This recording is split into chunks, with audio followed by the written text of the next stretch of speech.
to the Valley. Today, I am your host, Janet Michael. Today, it is all about the farm crawl. Yes, it is that time of year again. We talked with the Frederick County Homesteaders back in the spring before they hosted their spring farm crawl, and now it is just around the corner on October 4th from 9 to 5. So I've got Sam Armel on the Zooms with me. She is the Frederick County Homesteader extraordinaire.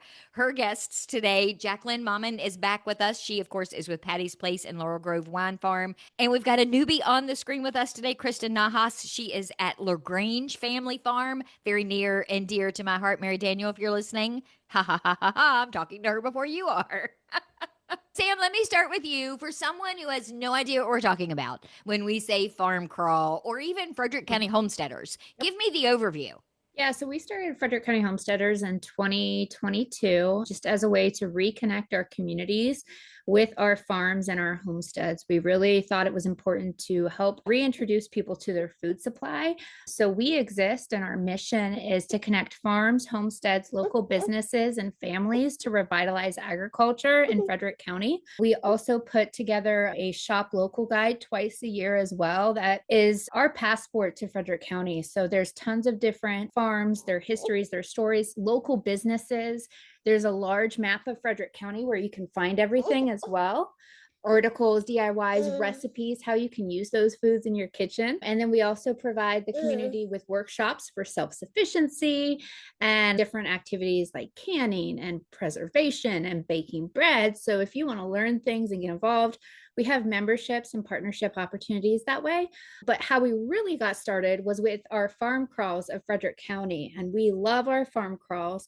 Those farm crawls allow the community for one day only access into a lot of these working farms. So it allows you to go to the farm, tour the farm, learn about what that farmer provides to the community, really get to know that local farm. Our fall farm crawl is October 4th. We always start the day at Solenberger's to check in. So check-in is from 8 to 9 at Solenberger's Hardware. You'll get your map there. You'll have an opportunity to grab some coffee before you hit the road. The farm crawl is self-guided and self-paced. So you're not getting on a bus and going with a bunch of people you don't know. I always try to remind people of that. You get to go with your family. You get to plan which farms you see, which time frame you see them, because a lot of these farms offer different opportunities on their farms, different farm tours or demonstrations. So we like to give people the opportunity to just plan their day accordingly. I think that is so helpful because you're going to have people that want to participate in this day that maybe have already been to one or two of these farms. So the fact that they can just skip those, I say with air quotes, and go to the ones that they've never heard of or that are new or that are new to them and make it fit what they want to do just makes this so much more of a nicer type of day. Yeah, we really try to take that into consideration. The one thing I always remind people is make sure you wear the proper attire. So you want to make sure that you're wearing boots or you're wearing closed-toed shoes because you're going to be on an open farm. You want to make sure that you have sunscreen if it's going to be hot outside, or if it's going to be drizzly because it's fall, make sure that you have an umbrella or a raincoat. The other thing is bring a cooler, because a lot of these farms will offer things that you can purchase on site that might be perishable. So make sure that you're stocked up, have some hand sanitizer if the kids are going to be at a petting zoo. All of those different things will help make sure that you can just maximize your time and make the most of your day. And since you are currently, they can't see us on the radio, but you're currently holding a little toddler future farmer. I also remind parents that these farms are not free range. So do not bring your toddlers or your small children and turn them loose. There still needs to be a certain degree of supervision. You just never know what you're going to find on a farm. They're operating heavy equipment. So you need to be mindful and respectful because it's not your home. So if the same way you would want somebody else to treat your home, you want to treat these people's homes, because a lot of these folks, they live and work here. I want to talk for a second about that shop local guide that you mentioned a minute ago, because it is by far one of the most beautiful pieces that I have ever seen. It is amazing. It's heavy stock. It's almost like a book, and you don't want to throw it away. You want to keep it even when the new one comes out the next spring or fall. You want to tuck it away on a shelf somewhere. The photography is amazing. The writing is amazing. It really is for someone who may not even want to even think about being being a farm person, but it's just such a beautiful piece. So kudos to you for putting that Thank together. you, Janet. That is so nice to hear. It is my passion project. My thought and hope behind that is if we ever had an incident where we just couldn't get online or we couldn't do something for some reason, but be it a power outage or whatever, having access to something that we can look at or that we can sit on the table that represents Frederick County that we're proud of. I always leave mine on my coffee table. I have a couple extra so I can hand them out. But as a realtor, I so often will have people ask me, where can I go for X, Y, and Z? What can I do here? And I have this catalog list in my mind, but I like presentation. I'm a presentation person. And so being able to really show that off and show people these farms have a story. There's a heartbeat behind each and every business and farm. That's important to me. So thank you for saying that. That means a lot. And even though you're doing this in the spring and in the fall, they really don't date themselves because how these farms operate and what their stories are doesn't change. And there are recipes in them and other things that you can use year round. So there's no real reason to think, oh, I don't need this anymore because the event itself is past. That's not the case. We really want it to be a guide and a passport. So our hope is as we grow it for the community, offering more DIYs. So this year, one of our writers put together a list of herbal teas that you can make from home and how most of those herbs can be found here within the community. You can source them at some of these local farms. We have another lady who wrote a beautiful logbook of recipes for the fall. So you have how to make roast beef, where you can source your roast beef, what kind of sides can put in there. We've done recipes on how to bake bread, and we continue to work within our community of the Frederick County Homesteaders to pull recipes from these families. So that's our other desire here, is to be able to share the knowledge that has been handed down from throughout our community in these books so that there's a recipe for bread. Krista, you did one recently for beeswax making candles. So having the opportunity to share skills and traditions is really exciting to us. So, Jacqueline, for somebody who doesn't have any idea about Laurel Grove Wine Farm, Patty's Place, give me a quick overview of who you are and what you do there. Patty's Place at Laurel Grove Wine Farm is actually just like the baby of Laurel Grove Wine Farm. So a few years ago, my husband and I, we decided to start a vineyard. In learning how vineyards were farmed, we made the decision to farm organic regenerative, certified or not. That is how we're doing it. And in having all of these other products that are incorporated in the permaculture vineyard. We also had the Mount William Schoolhouse on our property just by chance. And that all was like, of course, we should have a farm market community center, duh. So we took the old Mount William Schoolhouse and redeveloped it in its own image. So if you come, it actually looks exactly the way the schoolhouse used to look. We have a market garden that we have developed, and it is in its second year of production. So we offer fresh organic produce from our own market garden. We also partner with other local farms like Garrity Micro Farm and Back to Basics and Ayrshire and other people who are farming in a way that is consistent with our mission. We offer classes. We now offer yoga, which is really exciting. We do best farming practices classes, food preservation classes. We do sourdough classes.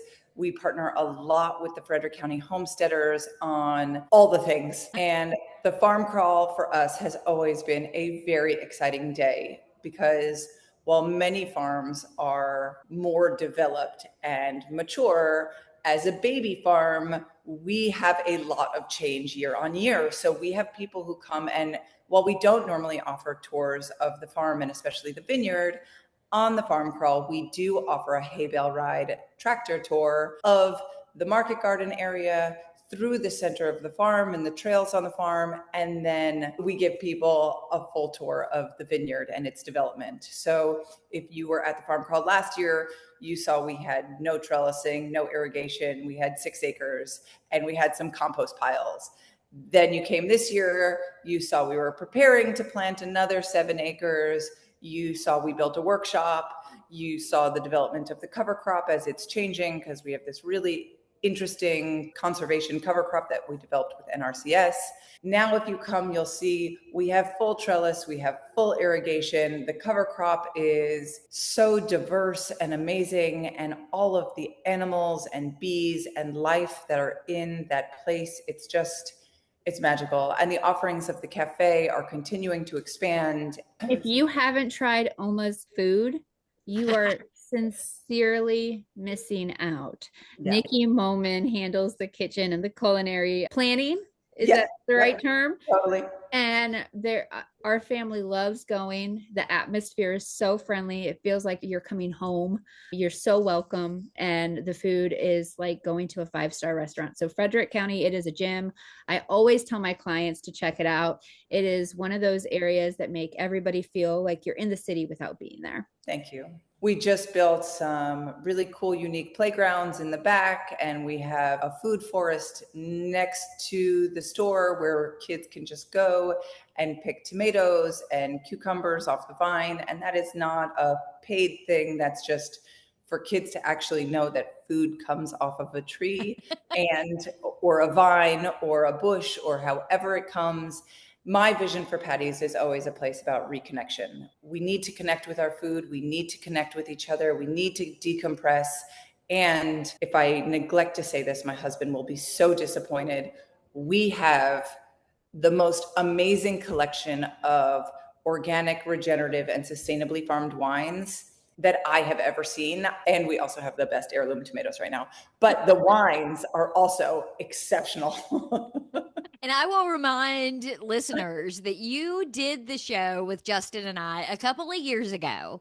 Probably still holds the record for the longest podcast version of the radio show that we've ever done because it was the most amazing tour of the entire property and was still literally in not even toddler stage. It might have been still in incubation stage, I think, at that point. And you're going to come back and do the show again with me in October so we can get in the weeds on all of the other things that you do then. Let's take a break.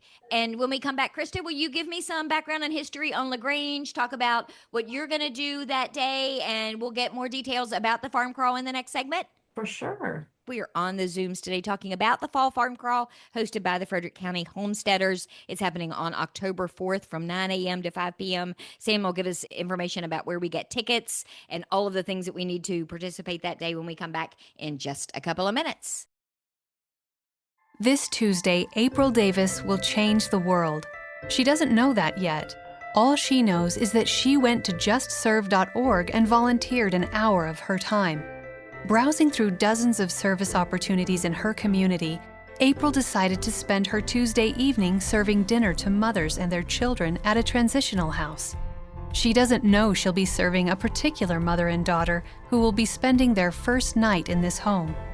April doesn't know that the hot meal she'll serve is the first this mother and daughter will have had in a week, or that the simple smile she'll offer as she serves them will help them realize that things are going to be all right. Which is why this Tuesday, April Davis will change the world. See the difference you can make. Sign up for service opportunities in your community. Visit justserve.org.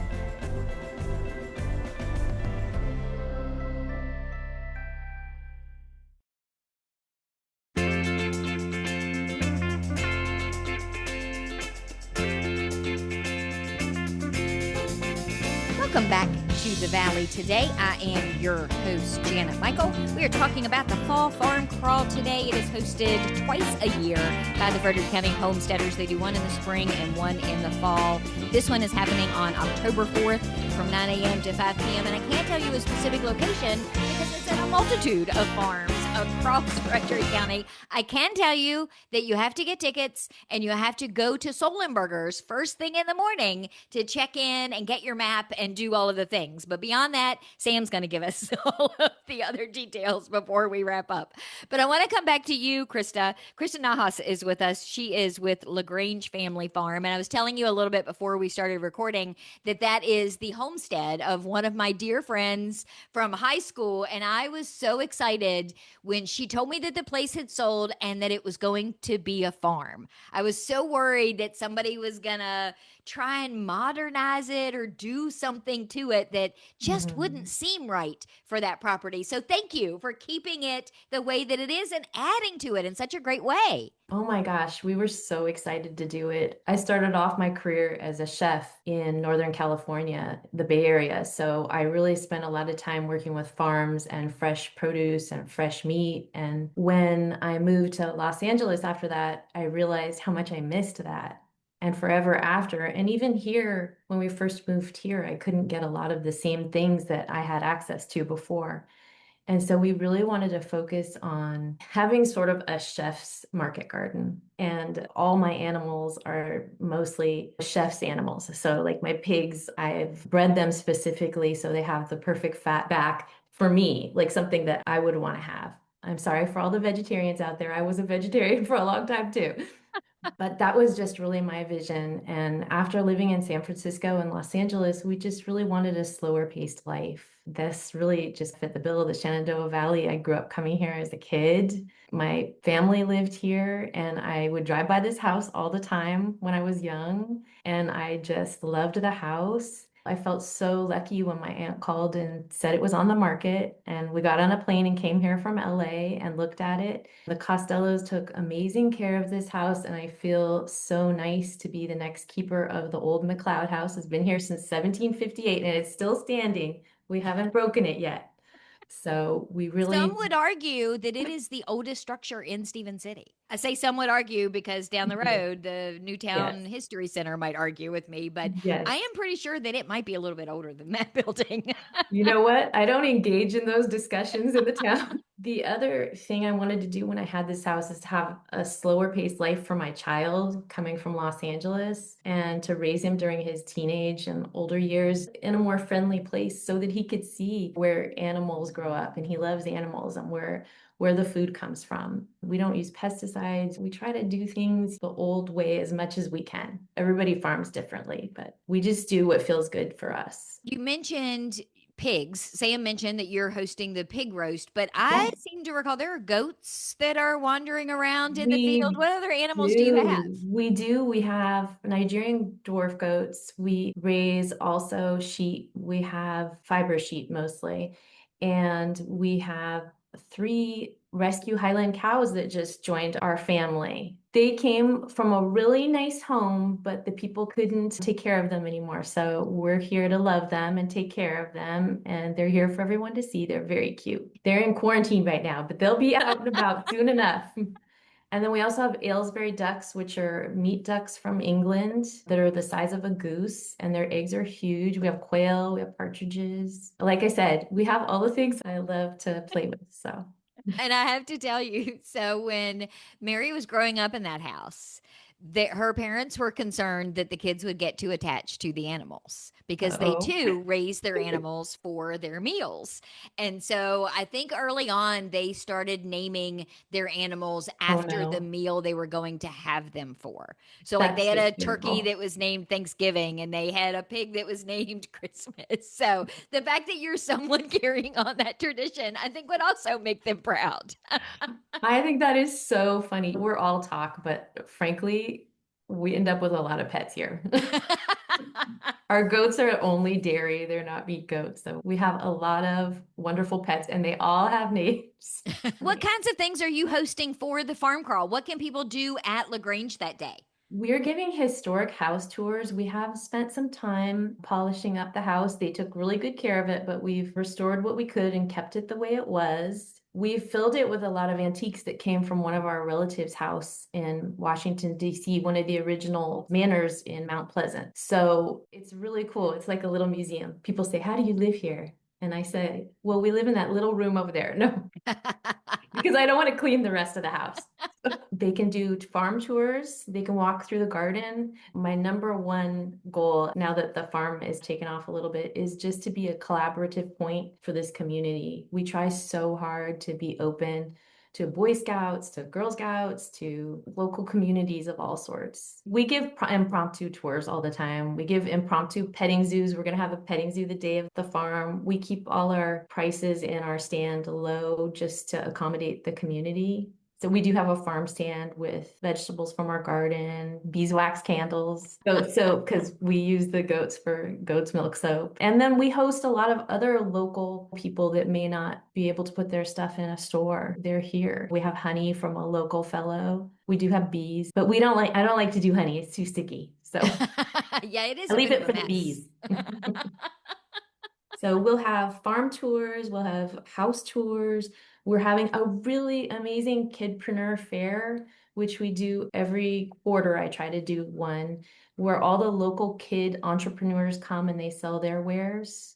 And I love that. It's wonderful. It's really fun. I used to be a teacher. I love that concept. I have a friend of mine that has a shop in Woodstock, and she does that, I think, once or twice a year, where she invites the kids to come in and they have to set up and they have to do their sales pitch and they have to talk to you about what they've made or what they're doing. And it is the coolest thing to watch this new generation of business owners coming into their own. I have to say that was one of the biggest things I used to do when I was teaching. We used to do pop-up restaurant nights and all the kids would take care of everything, including serving the tables. I'm trying to figure out how I could do that here. So I love it. A table event might be a good idea. We do a lot of those actually, but never with kids. That's my next step. Seeing the kids take ownership over things. It's amazing. And we'll also have a petting zoo run by a child. Jacqueline, Sam mentioned at the beginning of our conversation that some of the farms have certain things that are happening at certain times. Is there a specific time that you're doing tours of Laurel Grove Wine Farm? Yes, the hay bale ride tour leaves at 9:30 in the morning. I know that means that you would have to stop at Solenberger's and then run right over to the other side of town. But since we are open for business in addition to the farm crawl, it gets a bit busy after 10:30. That being said, we have lots of hands on deck that day. So if there's extra people and you don't get on the first tour, we will have another tour. You will not miss it. If you're going to kick off a farm crawl day, I think starting at your place is not a terrible thing to have to do. I think not at all. Excellent thing to have to do, because a cup of coffee and Oma's quiche that early in the morning would really just make it all the sweeter. The one sad thing about hosting a farm crawl day is that I never get to go to the other places. I know, same thing. I'm always like, I really also want to go. I know, it's the biggest sense. I haven't actually gotten out there, and I'm like, I've been to your place a bunch of times. I love it. It's gorgeous. The mural on the floor just captures you. Thank you so much. So Sam, when we're talking logistics, and you mentioned this earlier, Jacqueline just touched on it a second ago, people do need to get tickets, and then they actually start at Solenberger's. So where can they get tickets, and why Solenberger's? You're going to want to get your tickets online, and those can be purchased at frederickcountyhomesteaders.com/farm crawl. It's $5 for a single person or $10 for a group. So if you can pack your car, it really pays off. We do that as an incentive. Bring a friend. We want to spread the word about our local farms. It also really helps families that have more than 4 kids be able to afford the farm crawl and not feel as though we've spent all this money on the farm crawl. We can't afford to purchase food, or we can't afford to purchase goods from the farm. So that's why we do it that way. This year, if you purchase your tickets, it is a first come, first serve basis, but we're going to have quite a bit of food that day. The farm crawl lunch is included this go around in that ticket purchase. So you really cannot go wrong. It is because of the kindness of Krista and Black Valley Creative and Caleb Fenstock with Back to Basics Farm. We were able to just give back the love that they gave to Frederick County Homesteaders back to our community. So we're very excited. Krista raised the pigs for us. It's been a really fun process. If you follow us on social media, you can see a little bit of the background about that story and how things have been going with the raising of the pigs. We will also have a chicken option. I did want to mention that because we have a lot of people in our group that have kosher diets. So we're trying to be respectful of the fact that not everybody eats pork. So we have an alternative.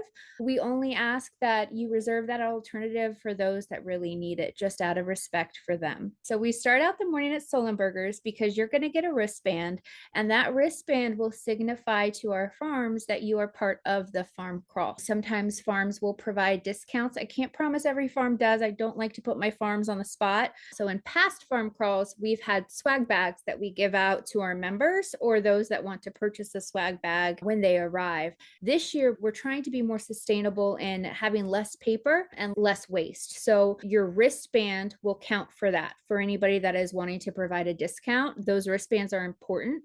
They also are a waiver. They act as a waiver for Virginia tourism, agro-tourism, because if you sign up for a farm crawl ticket, you get the agro-tourism waiver with that. So That's why we do it and manage it that way. Plus, Soul and Burgers is just such a fun stop. It's right in the middle of town. You come in, you get your map. So we'll be there set up for check-in from 8 a.m. to 9 a.m. I believe Good News Coffee is going to be with us. So you can get your coffee to go and then get your latte at Patty's Place. You'll get a shop local guide at check-in and get your map for the day, which has all of your information, a list of participating farms. We even do a QR code within that map so that you can plug it straight into GPS and you know where you're going. Yeah, we really try to make it foolproof for people. Talking about the value of that wristband and the different types of farms that are participating, it's important to point out that not every farm in Frederick County has a market or has retail open hours for anybody to come through the week or on the weekends. They're all working farms, but some of them are literally working to produce the crop or raise the animals. And so you wouldn't normally be able to just roll up onto their property and say, hey, I want to go take a look at this or take a look at that. So those wristbands serve that purpose. One of the folks that we're excited to have is Mountain View Meats and Custom Slaughter in Star Tannery. They opened their custom butchering services. They also raise livestock. So they raise pigs, they raise cattle, and they provide different custom cut boxes for the community as well. They are not open to the public on an hourly basis. They answered the call for the community when we needed an additional butcher in town during COVID, when several of them got shut down and we had a backlog of livestock that needed to be processed.